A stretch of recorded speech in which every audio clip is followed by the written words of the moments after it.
Rebonjour, rebonjour à toute la communauté Africa Jeune Invest. Nous sommes pleinement dans le bois sacré. Le soleil est excessivement chaud. Comme vous pouvez le constater, je transpire comme pas possible.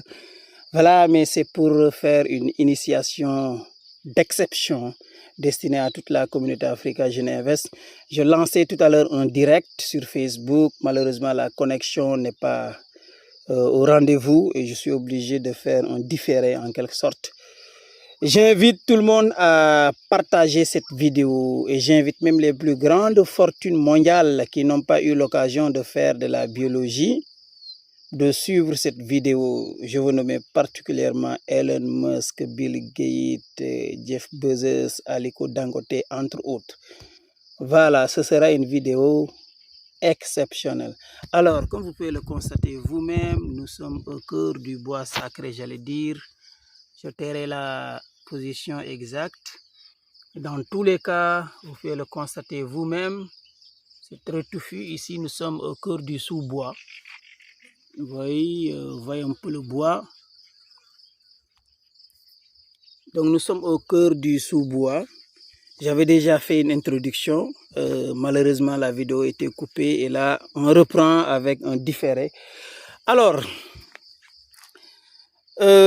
l'idée aujourd'hui était de faire un parallélisme entre la biologie et l'économie. Parce que je dis que si vous êtes un bon biologiste, vous pouvez être un bon économiste. Mais vous ne pouvez pas être un bon économiste sans peut-être être un bon biologiste. Excusez, peut-être c'est trop dire, mais vous allez comprendre pourquoi je le dis. Il y a beaucoup de notions que l'on utilise aujourd'hui dans beaucoup de disciplines, en particulier en économie.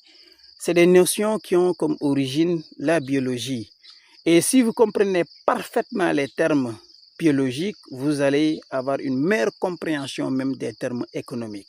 Aujourd'hui, il est question de faire un parallélisme entre l'écosystème biologique et l'écosystème économique.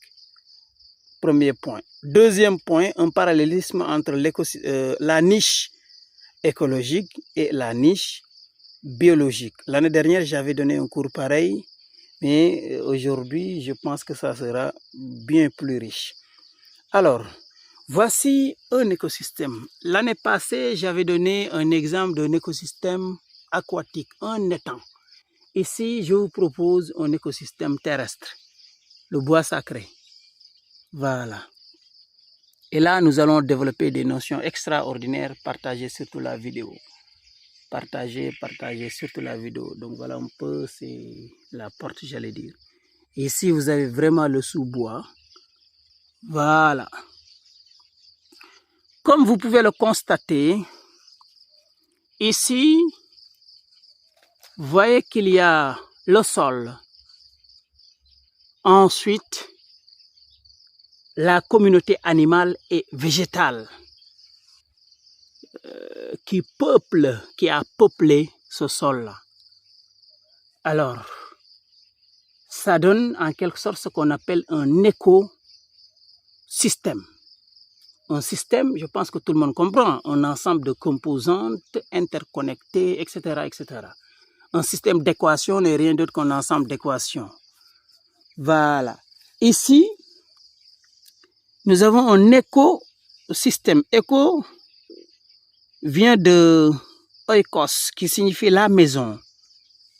Alors, je vais essayer de redéfinir la biologie, ensuite l'économie, avant de revenir à écosystème et à niche. La biologie, de façon très simple, il faut, comme je le dis, décomposer le mot. Cela va vous donner bio, ensuite logie. Bio, qui signifie la vie, pour aller vite. Ensuite, logie qui vient de logos, qui signifie science. Donc la biologie n'est rien d'autre que la science de la vie, c'est tout, pour faire court.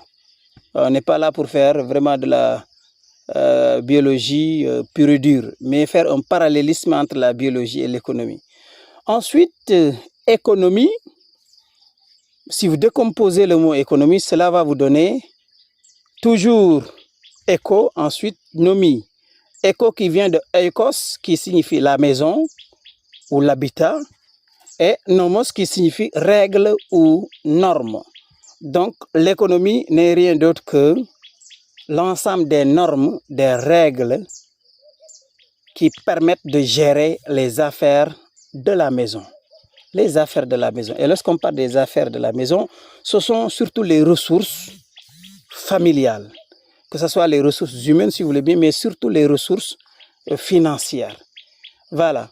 Donc, ici, vous avez un écosystème, comme j'ai dit, écosystème. L'écosystème, au plan biologique, n'est rien d'autre qu'une unité écologique fonctionnelle qui comprend une communauté animale et végétale, n'est-ce pas, qu'on appelle la biocénose, et le milieu dans lequel cette communauté vit, qu'on appelle le biotope, sans oublier bien sûr l'ensemble des interactions.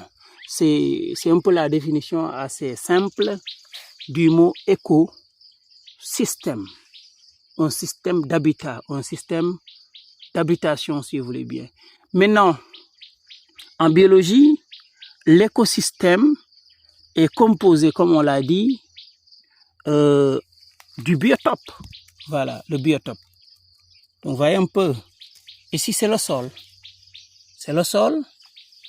Donc, vous voyez, il y a des champignons, il y a un champignon qui est ici. Et ici, c'est, voilà, Nguera senegalensis. N'est-ce pas? C'est la guerre, comme vous le savez. J'en profite. C'est un excellent tisane contre le rhume. Là, on fait de la biologie. On vous donne aussi quelques astuces de naturalistes. Alors, ici, vous voyez que il y a la partie non vivante, composée essentiellement du sol, et la partie, en fait, quand je dis la partie non vivante composée du sol, mais ce n'est pas uniquement le sol, hein, parce que même le sol, si vous l'étudiez, le sol, il a un ensemble de caractéristiques qui lui donnent des propriétés. Voilà, vous avez la structure, vous avez la texture. Et même dans le sol, il y a des éléments vivants, il y a des êtres vivants. Vous avez comment on appelle, les bactéries surtout, hein. Les bactéries, disons les micro-organismes pour résumer. Donc le sol est vivant même à la limite.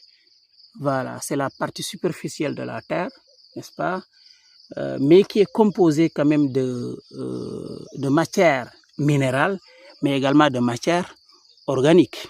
Alors, les végétaux et les animaux utilisent le sol comme un support, surtout les végétaux. Voilà, ces espèces que vous voyez ici, toutes utilisent le sol comme un support. Mais là, il y a des adaptations extraordinaires qui sont dues au fait que les conditions de vie changent. Nous sommes en saison humide, voilà, saison de pluie. Et là, vous voyez que le sol est extrêmement humide. Ça n'allait pas être la même chose, le même constat si nous étions là en saison sèche. Donc les conditions, aujourd'hui les conditions d'humidité changent. Par exemple, l'humidité est extrêmement forte. Tout à l'heure, dans ma première vidéo, il y avait assez de soleil. Ça veut dire que vous avez la lumière également qui joue un rôle extrêmement important.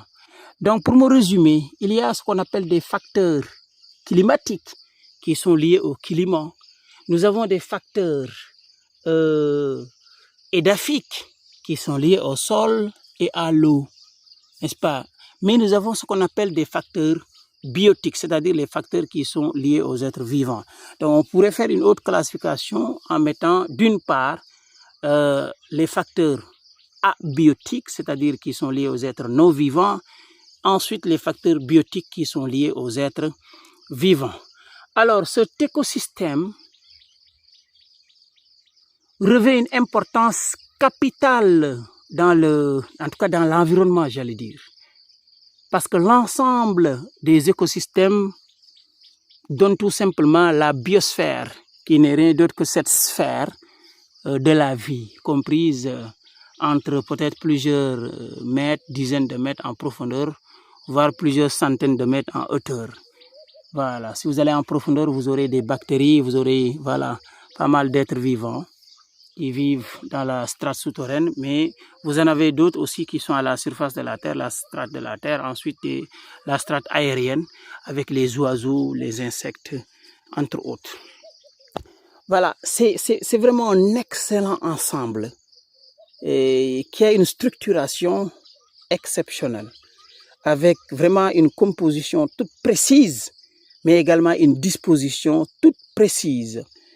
Alors, dans cet écosystème règne un ensemble de relations. Donc, si on fait aussi un peu la transposition dans l'écosystème économique, si vous êtes un économiste, si vous êtes une entreprise, si vous êtes une unité de production, vous n'êtes pas indépendant. Vous vivez dans un écosystème biologique où il y a donc plusieurs composantes. Il y a plusieurs composantes et qui parle de composantes va parler aussi de concurrence. Il y aura une certaine concurrence. Ici, dans l'écosystème biologique, on parlera surtout de compétition entre les espèces. Et je vous donne un exemple très précis. Voyez un peu dans le sous-bois. Ici, vous voyez de rares espèces, des herbacées. Hein. Il y a de rares espèces herbacées, de rares herbacées, qui sont en mesure de vivre dans le sous-bois. Sinon, l'écrasante majorité des espèces végétales que vous voyez ici sont en dehors, donc voilà, sont en tout cas sont un peu de l'autre côté, n'est-ce pas? Elles ne sont pas du moins localisées directement dans le sous-bois parce que là, il y a un peu le facteur lumière qui fait défaut. C'est extrêmement important. Alors, un facteur écologique n'est rien d'autre qu'un facteur voilà, de l'environnement ou bien du milieu, si vous voulez, qui a une influence sur toute ou partie du cycle de vie d'un être vivant de l'écosystème. Donc, si vous prenez cette lumière, elle a un impact sur la vie des végétaux, par exemple, mais également sur la vie des animaux, mais ici sur la vie des végétaux. Selon vous, quelle est la cause pour laquelle, en tout cas la cause qui fait qu'aujourd'hui, les espèces herbacées là sont rarissimes dans le sous-bois? Il y en a quelques-unes. Voilà, vraiment dans la partie très touffue, il y a que, voilà, c'est très clair. Parce que les espèces ont du mal quand même à vivre là. Pourquoi? Parce qu'il n'y a pas suffisamment de lumière. Or, la lumière, comme vous le savez, est un intrant majeur pour la fabrication de la matière organique à travers un phénomène qu'on appelle la photosynthèse. Voilà, qui utilise la matière minérale qui est tirée du sol, qu'on appelle un peu la sève minérale, qui est combinée au gaz carbonique qui existe dans l'air, mais également à l'énergie tirée du soleil qui va permettre un peu de jouer le rôle. Donc, voilà, nous le savons tous. Lorsque vous préparez un repas, vous avez besoin, n'est-ce pas, des aliments, mais également vous avez besoin quand même de l'énergie pour cuire les aliments. Ici, l'énergie que les végétaux utilisent pour cuire leurs aliments, entre guillemets, leurs aliments, en résumé, c'est la sève minérale qui est tirée du sol et le gaz carbonique contenu dans l'air. Mais l'énergie utilisée, c'est l'énergie solaire. Donc, vous voyez que lorsque ces végétaux, ces espèces sont dans le sous-bois, elles ne sont pas en mesure de profiter correctement de la lumière. Ce qui fait que la plupart d'entre elles ne peuvent pas survivre dans cette condition-là très particulière. Alors, si on fait un parallélisme avec l'écosystème économique, si vous êtes dans un écosystème économique, ça veut dire que vous êtes vraiment dans un ensemble où il y a plusieurs composantes, il y a plusieurs facteurs qui agissent vraiment sur l'économie et sur vous-même, et que vous êtes tenu, si vous voulez survivre, de vous adapter.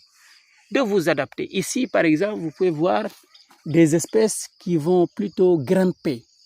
Voilà. Il peut y avoir des espèces qui grimpent. Voilà, comme les lianes que vous voyez ici. Ici. Donc là, vous voyez un peu ces espèces-là. C'est des espèces qui grimpent. Voilà. C'est une stratégie qu'elles utilisent. Hein. Elles grimpent. Vous voyez un peu, c'est des espèces qui grimpent pour aller en hauteur. Voilà, du côté de la lumière. Vous voyez un peu ça, c'est une excellente stratégie. Parce que lorsque les conditions environnementales changent, il faut absolument changer de stratégie. Ça, c'est une loi de la nature en quelque sorte. Sinon, vous mourrez. Voilà, il faut s'adapter ou émigrer ou mourir. Et aujourd'hui, vous voyez un peu pourquoi toute la jeunesse africaine est en train de migrer vers l'Occident parce qu'elle suppose que les conditions de vie sont insupportables. Voilà, parce qu'aussi pour supporter des conditions extrêmes, il faut être très bien préparé mentalement. Les conditions peuvent changer pour deux individus différents. Les conditions peuvent être les mêmes. L'un peut décider de s'adapter et l'autre peut décider vraiment d'émigrer. Et parce que parfois, la mentalité n'est pas la même. Si vous êtes un entrepreneur et que vous vivez dans un écosystème où vraiment il y a des producteurs, n'est-ce pas? Vous avez des consommateurs, vous avez de gros producteurs, vous avez vraiment des détaillants, vous avez toute une chaîne allant vraiment de la production à la consommation du produit. Vous allez occuper une position, hein, je reviendrai là-dessus en expliquant la notion de niche. Vous allez occuper une position là-dessus, mais si vous occupez cette position particulière, lorsque les conditions économiques changent, par exemple la flambée des prix, par exemple, il peut y avoir un manque d'énergie, c'est-à-dire le prix du pétrole flambe par exemple. Et vous voyez que le pétrole est un élément extraordinaire qui influence fortement le système économique mondial. Lorsque le cours du pétrole atteint un pic, là, ça se répercute sur l'ensemble des autres produits parce qu'il y a un impact significatif sur la production d'énergie et donc sur la disponibilité de l'énergie, je veux dire, et par conséquent, la disponibilité de l'énergie va avoir un impact sur la production de façon générale, ce qui engendre le plus souvent une flambée des prix. Vous voyez que dans ces conditions très précises, il faut certainement une adaptation. Aujourd'hui même, c'est pas, les gens sont en train de... Il y a récemment qu'on appelle le sommet africain sur le climat qui s'est passé. Ensuite, il y a la COP 28, je crois bien, qui est en train d'être préparée, qui doit se faire, je crois bien, aux Émirats Arabes Unis, à Dubaï. Donc, les gens, les présidents, les décideurs du monde entier vont se réunir pour parler encore du climat, des changements climatiques et des mesures drastiques certainement à prendre parce que apparemment la planète connaît un réchauffement, même si nous, en tant que biologistes, nous avons un autre angle de vue par rapport à cette question climatique. Il y a eu des périodes de glaciation, ça c'est certain. Il y a eu aussi des périodes de pic de chaleur. Voilà, si vous revisitez un peu la paléontologie, si vous revisitez le cours de l'histoire de la planète terrestre sur des millions, voire des milliards d'années, vous allez constater quand même qu'il y a eu toujours des changements climatiques. Mais ce n'est pas une raison, ce n'est pas aussi un discours qu'on tente de tenir tout simplement pour minimiser les dégâts. Il y a de réels dégâts et peut-être que même l'action de l'homme est déterminante par rapport donc, disons, à l'impact négatif que le réchauffement climatique est aujourd'hui en train de produire. Donc je disais que lorsque vous êtes dans un écosystème, que ce soit un écosystème biologique ou un écosystème économique, vous êtes tenu de vous adapter parce que l'écosystème par essence est un système qui a plusieurs composantes qui interagissent les unes sur les autres. Vous ne vivez pas isolé. Et aujourd'hui, avec la vente en ligne, si vous pensez que vous êtes le seul boutiquier du coin qui est en train de vendre des mouchoirs ou tout simplement de petits effets, et vous pensez que vous êtes vraiment tout seul dans votre coin, vous tentez d'élever le prix de façon excessive, mais c'est quelqu'un qui se trouve peut-être à des milliers de kilomètres qui va vous concurrencer parce qu'en ligne, il va proposer des choses beaucoup plus accessibles et parfois, peut-être même parfois, avec une qualité même supérieure. Voilà, regardez ce qui se passe là. Regardez ce qui se passe là. Ici, vous avez une espèce végétale. Apparemment, c'est un Pliostigma, reticulatum, reticulata. Je ne sais plus le terme exact, mais c'est, voilà, c'est une espèce, n'est-ce pas, qui semble dominer les alentours. Vous voyez un peu. Là où vous avez ces feuilles, vous voyez que presque rien ne pousse. Hein? Rien ne pousse. Parce que, sans aucun doute, il y a d'abord l'arbre qui cache le rayonnement solaire, empêche le rayonnement solaire d'accéder à la Terre. et donc de profiter aux petites espèces qui sont là, aux herbacées. Ça, c'est un facteur. Mais aussi, probablement, les feuilles contiennent probablement une substance, ok, une substance qui inhibe le développement des herbacées.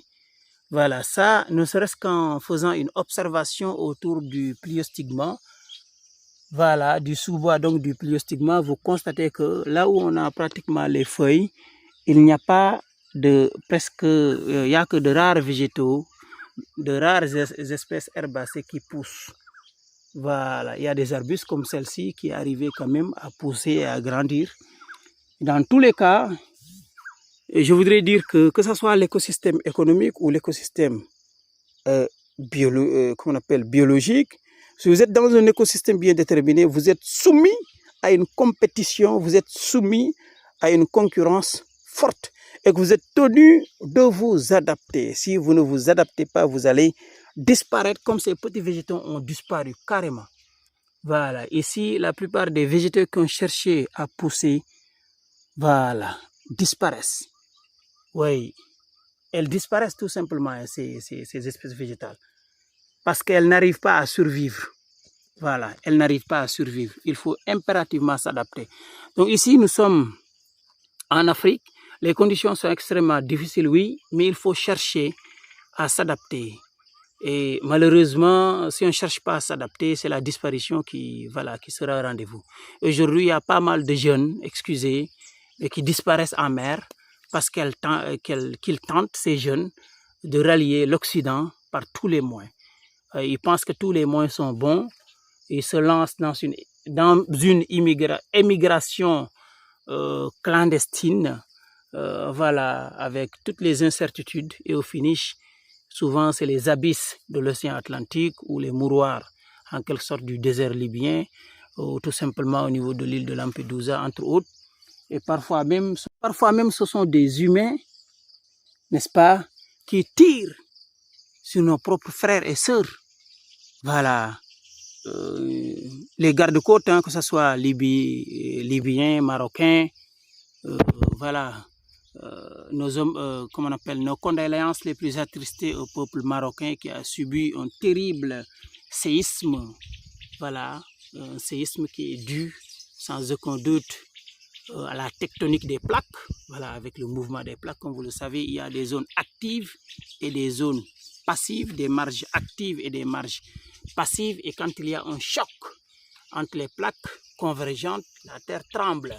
Quand il y a un écartement aussi démesuré entre deux plaques, voilà, qui sont côte à côte, là aussi, la terre tremble. Quand il y a un cisaillement, voilà, un cisaillement, ça veut dire que la distance entre les plaques n'augmente pas, mais c'est plutôt un mouvement latéral, un cisaillement comme une paire de ciseaux. Vous voyez que la distance entre les deux barres, n'est-ce pas, les deux manches, si vous voulez bien, ou barres, en tout cas, n'augmente pas.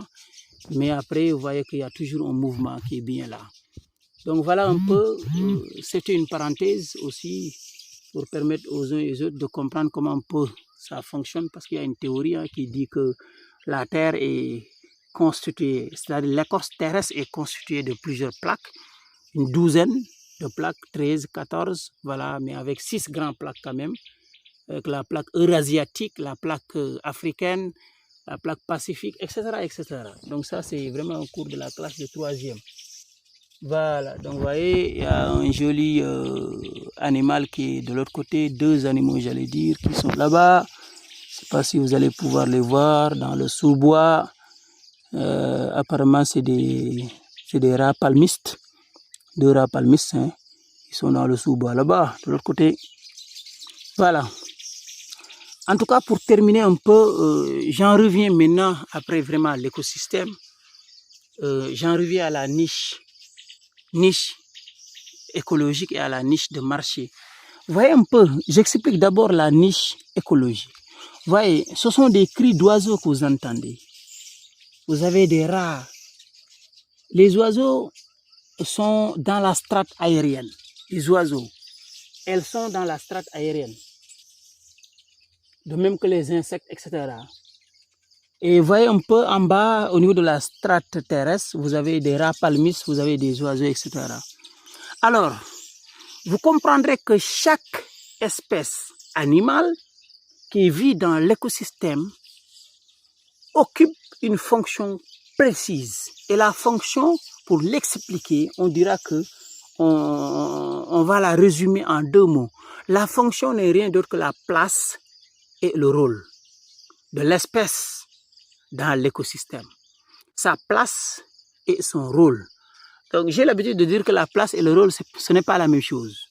Vous pouvez avoir dans une famille où l'aîné occupe une certaine place, mais ne joue pas peut-être le rôle qui va avec cette place. Et vous pouvez avoir un cadet qui occupe une certaine place au bas de l'échelle, mais qui joue peut-être un rôle qui se trouve en haut de l'échelle, pour vous dire la différence entre la place et le rôle. Donc, dans l'écosystème aussi, chaque espèce occupe une place et un rôle bien déterminé. Qu'on résume sous le terme donc de fonction. La fonction que cette espèce occupe sera différente de la fonction qu'une autre espèce occupe. Et c'est pour cela que la concurrence est minimisée. Les effets de la concurrence sont vraiment à leur strict minimum en quelque sorte. Parce que l'écosystème est extrêmement bien organisé, extrêmement bien structuré. Chaque composante de l'écosystème, chaque espèce de l'écosystème occupe une fonction qui est différente des fonctions qui sont occupées par les autres espèces de l'écosystème. Et c'est comme ça que ces espèces arrivent à éviter cette concurrence meurtrière. Ici, dans ce sous-bois, on pouvait avoir, par exemple, 5 espèces de singes. 5 espèces de singes. Une espèce qui va se nourrir, par exemple, à 95% de fruits, à 2,5% de fleurs et peut-être à 2,5% de feuilles. Pendant qu'une autre espèce va plutôt se nourrir de 95% de racines, de 2,5% de fruits et peut-être de 2,5% de bourgeons. Une autre espèce va peut-être prendre 50% de racines et 50% d'écorce terrestre. Donc, voyez un peu ce que ça donne. Au finish, chacune des espèces aura appris à exploiter les ressources de la nature, les ressources de l'écosystème à sa manière. De sorte qu'au finish, la concurrence est minimisée. Donc, voilà comment on appelle la notion de niche écologique. Alors, si on essaie de transposer un peu cette notion de niche écologique dans le domaine de l'économie, on aura la notion de niche de marché. Si vous prenez toute cette chaîne de production des téléphones portables, etc., il y en a qui sont spécialisés dans la production des chargeurs, n'est-ce pas? Il y en a qui sont spécialisés dans la production de batteries. Il y en a qui sont spécialisés dans la production peut-être d'écrans. Il y en a qui sont spécialisés peut-être dans la production des puces. Voilà. Des cartes, etc., etc. Pour vous dire que c'est tout un ensemble, mais chacun cherche quand même à se spécialiser dans un domaine bien déterminé. Et moi, je dis que à Africa Jeunes Invest, nous avons développé une théorie qu'on appelle la théorie du fonctionnement, qui est là pour proposer une vraie solution, contrairement à ce que nous appelons la théorie du positionnement. Parce que pour nous, même si vous prenez ces grandes entreprises qu'on appelle les GAFAM, n'est-ce pas, les Batax du côté de la Chine, vous allez même en Russie, donc partout où vous allez dans ces grands pays, vous avez des entreprises pilotes, n'est-ce pas, qui dominent l'économie et malheureusement qui sont dans un positionnement outrancier. Chacun cherche à être le leader de son domaine, le leader de son secteur, parce que chacun cherche à occuper une niche de marché et à être un leader, voilà, dans cette niche de marché-là. Au finish, pour nous, ça engendre une concurrence extraordinaire, meurtrière à la limite. Et c'est pour cette raison que la plupart des startups vont disparaître parce qu'elles ont du mal à s'implanter et à grandir, à se développer. Comme vous pouvez le constater ici, nous avons des espèces. Et dans ce sous-bois, il y avait plein d'espèces, mais les espèces n'arrivent pas à pousser parce qu'elles disparaissent, parce qu'il y a des géants comme le Pliostigma qui est là. Il y a des géants qui sont bien là, qui sont très adaptés et qui dominent carrément l'espace et qui profitent au maximum des ressources minières, des ressources du sol qui sont là. Et donc, nous proposons à Africa Jeune Invest ce qu'on appelle la théorie du fonctionnement. Alors, qu'est-ce que ça signifie? Ça signifie que chacun devrait chercher à s'insérer dans le système de manière à occuper une fonction toute précise, comme ces singes, ces rapalmis, ces oiseaux l'ont fait, j'allais dire, dans cet écosystème. Parce que si nous considérons, par exemple, le nombre de cellules de l'organisme, c'est de l'ordre de 37 trillions de cellules, c'est-à-dire des milliards et des milliards de cellules qui vivent dans le corps et qui arrivent quand même à survivre. Je ne dirais pas qu'il n'y a pas de concurrence parce qu'il y a des phénomènes comme le cancer, des maladies, des affections, comme le cancer entre autres. Voilà, on peut dire que c'est des perturbations, mais n'empêche, ces milliards et des milliards de cellules arrivent à vivre quand même en pleine harmonie.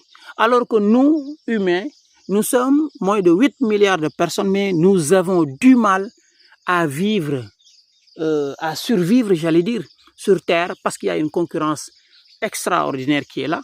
Il y a presque 1% de la population mondiale qui détient peut-être même plus de 50% de la richesse mondiale. Vous voyez un peu. C'est comme si la planète était habitée, si vous voulez bien, par 100 personnes, une seule personne détient plus de 50% de toutes les richesses sur Terre. Pendant que, voilà, la grande masse, voilà, reste la nuque courbée, pour reprendre un peu l'autre, le propos de l'autre, nuque courbée, si vous voulez bien, en acceptant un sort qui nous brime, en quelque sorte. Voilà. Parce que les gens cherchent à être des leaders partout. Des leaders dans ceci, des leaders dans cela. Voilà. Mettre en place des entreprises leaders. Alors que pour nous, on aurait dû penser tout un système économique dans lequel nous allons nous insérer. C'est-à-dire les individualités, les individus peuvent s'organiser en unités de production, en association, en groupement, en GIE, voilà, en société, etc., etc. Et qu'après ces sociétés-là, il faut, c'est-à-dire les réunir autour d'ensembles, moins ensuite autour de grands ensembles, et former vraiment peut-être même des multinationales, mais qui absorbent, c'est-à-dire des multinationales au sein desquelles on trouve de nombreuses petites sociétés, en quelque sorte, ou succursales, ça dépendra, appelez ça comme vous voulez, mais des sous-unités quand même. Voilà, ça nous aurait permis, même si après nous arrivons à créer des multinationales qui dominent le paysage économique, sous ces multinationales, sous la houlette de ces multinationales, on allait avoir toutes les autres petites entreprises, les petites sociétés, etc., sous la houlette de ces multinationales, de sorte qu'au finish, personne n'est laissé en rade. En tout cas, personne n'est laissé en rade, aucune start-up ne disparaît. Mais malheureusement, tel n'est pas le cas. Donc, pour me résumer, je prendrai juste le cas de l'organisme. Si vous prenez les cellules de l'organisme, ils sont organisés en tissus. Ensuite, les tissus sont organisés en organes. Ensuite, les organes sont organisés en appareils. Ensuite, les appareils sont organisés en organismes. Autrement dit, chaque cellule s'insère dans un tissu et chaque tissu s'insère dans un organe, chaque organe s'insère dans un appareil et chaque appareil maintenant joue une fonction secondaire. Maintenant, l'ensemble des appareils de l'organisme joue une fonction concourt à jouer une seule et unique fonction, celle qui maintient le souffle de vie. Nous souhaitons la même organisation mais qui va maintenir un souffle, pas le souffle de vie, mais le souffle économique. Voilà, le souffle économique. Donc voilà pourquoi j'en profite pour dire que c'est pour cette raison que nous avions développé l'Africanor, qui est un actif numérique révolutionnaire, à la fois une action, mais également une monnaie digitale. Donc ça veut dire que vous pouvez l'acquérir pour avoir donc des dividendes dans l'avenir, mais surtout vous pouvez l'acquérir également pour l'utiliser comme moyen d'échange. Parce que la monnaie, c'est quoi la monnaie? La monnaie se résume en trois mots. En trois mots que je résume sous le terme de RIE, R-I-E. Voilà, la monnaie, si vous voulez donc l'expliquer de façon très simple, on dira que le R signifie réserve. Parce que la monnaie est une réserve de valeur. Ensuite, le I signifie que c'est un intermédiaire dans les transactions. Et le E signifie que c'est un étalon de prix. N'oublions pas qu'auparavant, il fallait faire des échanges, donc avec voilà, une pratique connue sous le terme, la pratique connue sous le terme de troc. Avec un échange, vous m'amenez 4 litres de lait, moi je vous donne du mil, combien de kilos de mil? Donc là, il fallait vraiment, n'est-ce pas, il fallait, si vous voulez bien, être très habitué pour pouvoir donc savoir les équivalents. Heureusement, la monnaie est venue nous faciliter la vie parce qu'on n'est plus dans des calculs, combien de kilos de riz je te donne, ensuite toi tu me donnes combien de litres de lait ou bien savon, ainsi de suite. Donc vous voyez que, voilà, bon, je reçois un appel, de toute façon, je pense avoir dit l'essentiel de ce que je voulais dire. Si je me récapitule un tout petit peu, je dirais que la niche écologique renvoie tout simplement à une unité, comme on appelle l'écosystème, je veux dire, renvoie tout simplement à une unité écologique fonctionnelle qui regroupe une communauté animale et une communauté végétale qu'on appelle, qu'on appelle la biocénose, et le milieu dans lequel cette communauté vit. Et voilà, cette communauté est bien appelée, ce milieu est bien appelé le biotope. Ensuite, il y a bien sûr l'ensemble des interactions. Au plan économique également, la niche, ou plutôt l'écosystème au plan économique, va renvoyer également à un ensemble d'acteurs, hein, voilà, des entreprises, voilà, des décideurs. C'est vraiment tout un écosystème qui est bien là et qui a des composantes et que chacune de ces composantes exerce aussi des influences ou en tout cas exerce, je veux dire, des interactions, c'est-à-dire il y a un ensemble d'interactions entre les acteurs et il y a forcément des paramètres, des facteurs, cette fois-ci pas forcément des facteurs écologiques, mais parfois c'est des facteurs de croissance, voilà, des facteurs, des normes, des facteurs en tout cas économiques qui sont bien là, qui ont une influence également sur la croissance économique. Et je disais que ce soit l'écosystème biologique ou l'écosystème économique, il faut absolument s'adapter lorsque les conditions de l'écosystème changent. Si vous ne vous adaptez pas, vous allez disparaître. Et ici, je disais que l'exemple le plus éloquent, c'était vraiment ces espèces avec ce géant qui est là, qu'on peut assimiler à une multinationale qui domine son environnement, son secteur, sa chaîne, voilà, sa niche, si vous voulez bien, et qu'au finish, toutes les autres startups disparaissent comme les végétaux disparaissent comme ça, hein. Vous voyez ici, voilà. Or, il serait possible de développer un autre modèle dans lequel on va fonctionner donc avec la théorie du fonctionnement. Voilà, chacun cherche quand même, pas forcément à chercher une place, mais on cherche à jouer une fonction. Et si chacun joue une fonction, on va essayer de sortir du sous-bois. Donc si chacun joue une fonction, voilà, je vais essayer de sortir de ce côté-là. Voilà.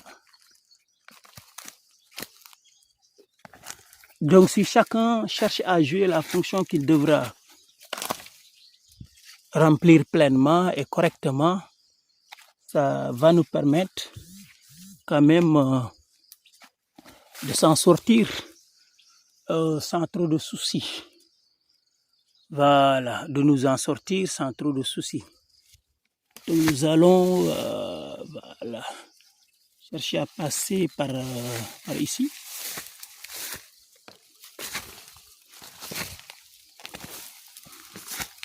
Voilà. Tout est OK. Nous sommes bien sortis, ressortis du sous-bois. Voilà.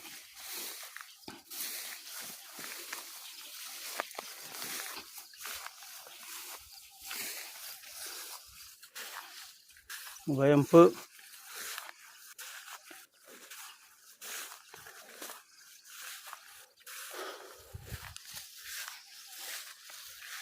Donc c'est tout un écosystème magnifique qui est là. Voilà, bois sacré comme j'ai dit. Tout un écosystème extraordinaire. Voilà. Là, je vous le révèle au finish. Ici, nous sommes juste à quelques 100 mètres des exploitations d'Africa Jeune Invest. Voilà. À quelques 100 mètres des exploitations de Africa Jeune Invest. Nous en profitons bien sûr pour relancer incessamment un appel à toute la communauté Africa Jeune Invest, mais surtout à toute l'Afrique, j'allais dire. À toute l'Afrique, j'allais dire. Voilà. Dans le programme GRIT, venez adhérer au programme GRIT, au grand retour intelligent à la Terre. Grand retour intelligent à la Terre. Ce grand retour intelligent à la Terre se fera avec la technologie, bien sûr, la haute technologie. Donc, vous voyez ici, c'est le manioc. Hein? Voilà. C'est le manioc. Donc, ce grand retour intelligent se fera avec la haute technologie, bien sûr, mais également en respectant les principes de l'environnement, en respectant les normes naturelles de l'environnement. Lorsque nous disons grand retour intelligent à la Terre, nous faisons allusion à la foi. Nous faisons allusion à la foi, à l'intelligence technique, à l'intelligence artificielle, si vous voulez bien. Mais surtout, ou en tout cas, mais également à l'intelligence naturelle. Voilà, à l'intelligence naturelle. Voilà, ici, ce sont nos exploitations. On a mis beaucoup de manioc. Hein. Voilà. Ensuite, nous sommes en train de mettre de l'autre côté des pastèques. Et après tout, nous sommes en train de préparer la saison maraîchère, j'allais dire. Voilà. La saison sèche. Avec donc des cultures maraîchères. Avec des cultures maraîchères. Hein. Donc il y a 2 mois environ, nous avions amené nos 2 premières charges. Voilà, 2 Peugeot remplis de tiges de manioc. Aujourd'hui, le manioc pousse correctement. Voilà, aujourd'hui, ça pousse correctement. Aujourd'hui, ça pousse correctement. Hein. Vous venez investir, il suffit d'acheter des Africanor. Il suffit d'acheter des Africanor et vous êtes propriétaire de ce beau champ et de pas mal de projets. Merci à toutes et à tous. À la prochaine. Il y a presque 2 mois, nous avions amené nos 2 premiers Peugeot bourrés de tiges de manioc. Aujourd'hui, vous voyez un peu cette belle plantation de manioc. Voyez un peu. Donc ça pousse correctement, très correctement même. Voilà, donc comme M. Si le disait, le GRIT, nous sommes dans le GRIT, Grand Retour Intelligent à la Terre. Nous avons fait tellement de vidéos que pour comprendre, il suffit d'aller sur notre chaîne YouTube et voilà, d'explorer la chaîne. Voilà, d'explorer la chaîne pour avoir donc le maximum d'informations possibles sur le programme GRIT. Voilà, nous ne sommes pas en train de prendre nos vacances comme l'écrasante majorité des fonctionnaires sénégalais. Et nous sommes, ou des fonctionnaires sénégalais africains, nous sommes plutôt dans un changement d'activité simplement. C'est tout. Voilà. J'ai horreur de voir ces masses de personnes sous les arbres à palabres qui ne font que discuter à longueur de journée, de futilités, de choses inutiles. Et c'est vraiment écœurant. C'est écœurant, hein? Franchement, je vous le dis. À chaque fois que je passe à côté de ces masses de personnes qui se regroupent sous des arbres à palabres et qui théorisent, qui discutent de choses à la limite inutiles, ça me fait très mal. Ça me fait très mal. Sincèrement, je vous le dis. Et voilà. Pour moi, il faut aller travailler. Voilà.